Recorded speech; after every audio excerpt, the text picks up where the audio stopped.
ഒരു വശത്ത് ഇന്ത്യ 78ാം സ്വാതന്ത്ര്യദിനം ആഘോഷിക്കുകയാണ്, മറുവശത്ത് ചില സമരങ്ങൾ നടക്കുകയാണ്. അത് അഴിമതിക്കെതിരെയോ ഈ വിലക്കയറ്റത്തിനെതിരെയോ ഒന്നല്ല. ഡോക്ടർമാർക്ക് നീതി വേണം. എന്താണ് കൊൽക്കത്തയിൽ സംഭവിച്ചത്? നമ്മളൊക്കെ പലപ്പോഴും പറയാറുണ്ട് ഈ ഡോക്ടർമാർ കാണപ്പെട്ട ദൈവങ്ങളാണെന്നൊക്കെ. ആ ഡോക്ടർമാർക്ക് യഥാർത്ഥത്തിൽ നീതി ലഭിക്കുന്നുണ്ടോ? അവർ വർക്ക് ചെയ്യുന്ന ഹോസ്പിറ്റലുകളിൽ സുരക്ഷിതരാണോ? Welcome back to untold stories. കഴിഞ്ഞ കുറച്ച് ദിവസങ്ങളായി മാധ്യമങ്ങൾ കാണുന്ന ചില റിപ്പോർട്ടുകളാണ് ഇന്ത്യയുടെ പല ഭാഗങ്ങളിലും ഡോക്ടർമാർ സമരം നടത്തുന്നുണ്ട്. എന്തിനു വേണ്ടിയിട്ടാണ് ആ സമരം എന്ന് ചോദിച്ചാൽ അവർക്ക് നീതി വേണം. പല വർഷങ്ങളായിട്ട് ഡോക്ടർമാർ ചൂഷണം നേരിടുകയാണ്. പലരും മരണപ്പെട്ടിട്ടുണ്ട്. നമ്മുടെ ഒരു കാര്യം പറയുകയാണെങ്കിൽ കേരളത്തിൽ വന്ദനാദാസ്, അങ്ങനെ പലരും മരണപ്പെട്ടിട്ടുണ്ട്. അവർക്ക് നീതി വേണം. ഇപ്പോൾ വീണ്ടും ഒരു കേസും കൂടി ആ നിരയിലേക്ക് വരികയാണ്. അതായത് കൊൽക്കത്തയിലെ ഏറ്റവും ഫേമസ് ആയിട്ടുള്ള ഒരു ഹോസ്പിറ്റലാണ് ഈ RG Kar ഹോസ്പിറ്റൽ എന്ന് പറയുന്നത്. ഏകദേശം 130 വർഷം പഴക്കമുള്ള ഒരു ഹോസ്പിറ്റൽ എന്ന് പറയുന്നത്. ആ ഒരു ഹോസ്പിറ്റലിൽ ധാരാളം മെഡിക്കൽ വിദ്യാർത്ഥികൾ പഠിക്കുന്നുണ്ട്, PG സ്റ്റുഡൻസ് പഠിക്കുന്നുണ്ട്.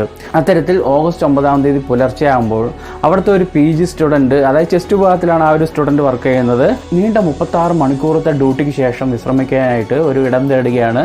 അങ്ങനെ സഹപ്രവർത്തകർ വെച്ച് ഭക്ഷണമൊക്കെ കഴിച്ചിട്ട് ആ ഒരു PG സ്റ്റുഡൻറ്റ് നേരെ പോയത് 4ാം നിലയിലുള്ള സെമിനാർ ഹാളിലേക്കാണ്. അവിടെ വിശ്രമിക്കാനായി പോകുന്നു.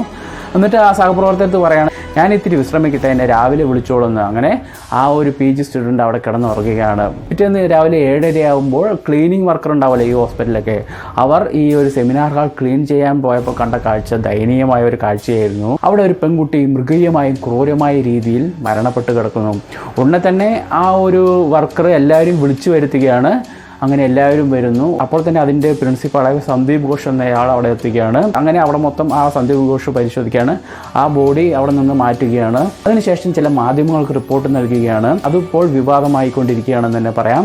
അതായത് അയാൾ പറഞ്ഞത് ഇങ്ങനെയാണ്, ആ സമയത്ത് എന്തിനാണ് ആ ഒരു പെൺകുട്ടി ആ ഒരു സെമിനാറുകൾ പോയി കിടന്നുറങ്ങിയത് എന്നാണ്. ഞാനൊരു ചോദ്യം ചോദിക്കട്ടെ, ഈ ഹോസ്പിറ്റൽ പണിതിട്ട് ഏകദേശം 130 വർഷമായി. അവിടുത്തെ സ്റ്റാഫിന് താമസിക്കാനുള്ള സൗകര്യങ്ങൾ നിങ്ങൾ ഇപ്പോഴും ഒരുക്കി കൊടുക്കുന്നുണ്ടോ?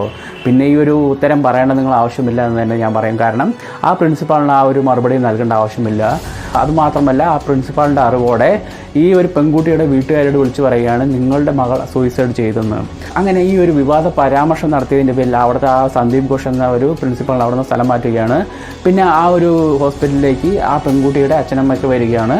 അവർ പറയണ എൻ്റെ മകളെ ഒന്ന് കാണണമെന്ന് പറയുമ്പോൾ അതിൻ്റെ ആ ഒരു ഹോസ്പിറ്റലിൻ്റെ അധികൃതർ സമ്മതിക്കുന്നില്ല.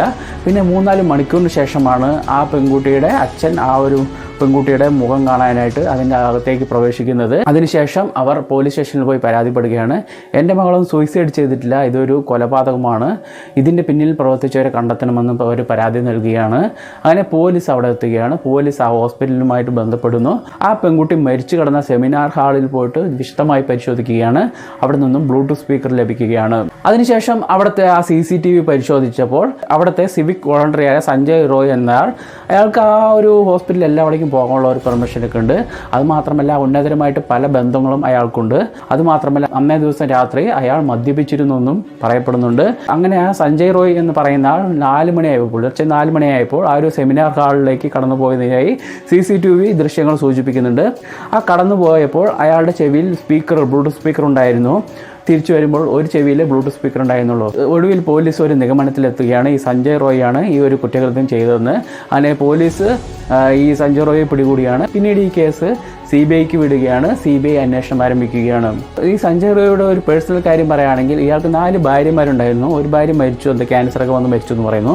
ബാക്കി 3 ഭാര്യമാരും ഇയാളുടെ ഒരു ദുഷ്കരമായ പ്രവൃത്തി, ഇയാൾക്ക് പോൺ അഡിക്റ്റ് ആണെന്നാണ് പറയുന്നത്. ഈ പോലീസുകാർ ഇയാളുടെ ഒരു മൊബൈൽ പരിശോധിച്ചപ്പോൾ ധാരാളം പോൺ വീഡിയോസ് കാണാനിടയായിട്ടുണ്ടെന്നും പറയപ്പെടുന്നു. കാര്യങ്ങൾ എന്തൊക്കെയാണെങ്കിലും ഈ 3 ഭാര്യമാരും ഈ ഒരു സഞ്ജയ് റോയെ വിട്ടുപോവുകയാണ്. ഒടുവിൽ ഓഗസ്റ്റ് 12 ആ പോസ്റ്റ്മോർട്ടം റിപ്പോർട്ട് വരികയാണ്. ആ പെൺകുട്ടിയുടെ പോസ്റ്റ്മോർട്ടം റിപ്പോർട്ട് വരികയാണ്. അതിൽ ഞെട്ടിക്കുന്ന കാര്യങ്ങളാണ് ഈ ലോകം മൊത്തം അറിഞ്ഞത്. അതായത് ഓഗസ്റ്റ് 9 പുലർച്ചെ 4-നും 6-നും ഇടയിലാണ് ആ പെൺകുട്ടി മരണപ്പെട്ടിരിക്കുന്നത്. അതുമാത്രമല്ല ആ പെൺകുട്ടിയുടെ ശരീരത്തിൻ്റെ പല ഭാഗങ്ങളിലും ആഴത്തിലുള്ള മുറിവുകൾ കണ്ടെത്തിയിട്ടുണ്ട്. ആ പെൺകുട്ടിയുടെ ഈ ഒരു ഗ്ലാസ് വെച്ചിട്ടുണ്ടായിരുന്നു, സ്പെക്സ് വെച്ചിട്ടുണ്ടായിരുന്നു. ആ സ്പെക്സിൻ്റെ ഗ്ലാസ് പൊട്ടി ആ പെൺകുട്ടിയുടെ കണ്ണിൽ തറച്ചിരുന്നു, കഴുത്തിലെ എല്ല് ഒടിഞ്ഞിരുന്നു. അങ്ങനെ പല ഭാഗങ്ങളിലും കാര്യമായ ക്ഷതമേറ്റിട്ടുണ്ട്. ഇത് മാത്രമല്ല ആ പോസ്റ്റ്മോർട്ടം റിപ്പോർട്ടിലെ ഏറ്റവും പ്രധാനപ്പെട്ട ഒരു ഭാഗം എന്ന് പറയുന്നത് ആ പെൺകുട്ടിയുടെ ശരീരത്തിൽ നിന്നും 180 മില്ലിഗ്രാം ശ്രമം എടുത്തിട്ടുണ്ടെന്നാണ്. ഒരാൾ ചെയ്താൽ അത്രയും ശ്രമം ഉണ്ടാവില്ല എന്നാണ് പറയുന്നത്. അതുകൊണ്ട് തന്നെ ഈ ഒരു കൊലപാതകം നടന്നിരിക്കുന്നത് ധാരാളം പേർ കൂടിച്ചേർന്നിട്ടുണ്ടെന്നാണ് സൂചിപ്പിക്കുന്നത്. അങ്ങനെ ഹോസ്പിറ്റൽ ജീവനക്കാർ സമരം ശക്തമാക്കുകയാണ്. ഇതിനിടയിൽ ഈ സോഷ്യൽ മീഡിയ വഴിയൊക്കെ ഈ ഒരു കേസ്, ഈ ഒരു ന്യൂസ് സ്പ്രെഡ് ആവുകയാണ്. ധാരാളം രാജ്യത്തിൻ്റെ പല ഭാഗത്തു നിന്നുള്ളവർ ഈ ഒരു കേസിൽ പങ്കുചേരുകയാണ്. ആ പെൺകുട്ടിക്ക് നീതി വേണമെന്ന് അവകാശപ്പെട്ട് സമരങ്ങൾ നടത്തുകയാണ്. അതിൻ്റെ ഭാഗമായി ഓഗസ്റ്റ് 14-ാം തീയതി ഡോക്ടർമാർ സമരം നടത്തുന്നു. അതിനിടയിലേക്ക് കുറച്ച് സാമൂഹ്യ പ്രവർത്തകർ വരികയാണ്. അവർ ആ സമരം നടത്തിയവരെയും ആ ഹോസ്പിറ്റലിലെ പല ഭാഗങ്ങളിലെയും തല്ലി തകർക്കുകയാണ്. അവരെല്ലാം പോലീസ് പിന്നീട് അറസ്റ്റ് ചെയ്യുകയാണ്. എന്തിൻ്റെ ഭാഗമായാണ് അങ്ങനെ ഒരു അക്രമം അവിടെ നടന്നതെന്ന് പോലീസ് അന്വേഷിച്ചുകൊണ്ടിരിക്കുകയാണ്.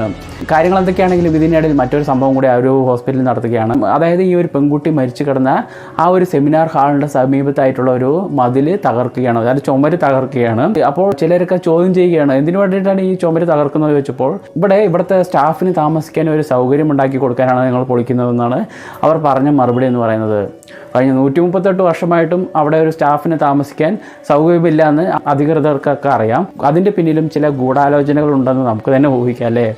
ഈ ഒരു വീഡിയോ കഴിയുമ്പോൾ എനിക്ക് പറയാനുള്ളത് വെച്ച് കഴിഞ്ഞാൽ ഡോക്ടർമാർക്ക്, അതായത് കാണപ്പെട്ട ദൈവം എന്നൊക്കെ നമ്മൾ വിശേഷിപ്പിക്കുന്ന ഡോക്ടർമാർക്ക് നീതി വേണം. അതിനു വേണ്ടിയിട്ട് ഇപ്പോഴൊരു ഈ ഒരു ന്യൂസ് സോഷ്യൽ മീഡിയാസും ന്യൂസ് ചാനലൊക്കെ ഏറ്റെടുത്തിട്ടുണ്ട്. ഇതേപോലെ തന്നെ ആ പെൺകുട്ടിക്ക് നീതി ലഭിക്കുന്നവരെങ്കിലും ഈ ന്യൂസ് ചാനലും ഈ സോഷ്യൽ മീഡിയാസൊക്കെ ഇതിൻ്റെ പിന്നാലെ ഉണ്ടാവണമെന്ന് എൻ്റെ ഒരു അഭ്യർത്ഥനയാണ്, ഒരു റിക്വസ്റ്റാണ്. നമുക്ക് കാത്തിരിക്കാം. CBI വളരെ നല്ല രീതിയിൽ തന്നെ ഈ ഒരു കേസ് അന്വേഷിക്കുന്നുണ്ട്. അതിൻ്റെ പിന്നിൽ പ്രവർത്തിച്ച എല്ലാവരെയും പിടികൂടുമെന്ന് നമുക്ക് പ്രതീക്ഷിക്കാം. പുതിയൊരു വീഡിയോ കണ്ടുകൊണ്ടാകും പുതിയൊരു വിഷയമായിട്ട്. Take care, by.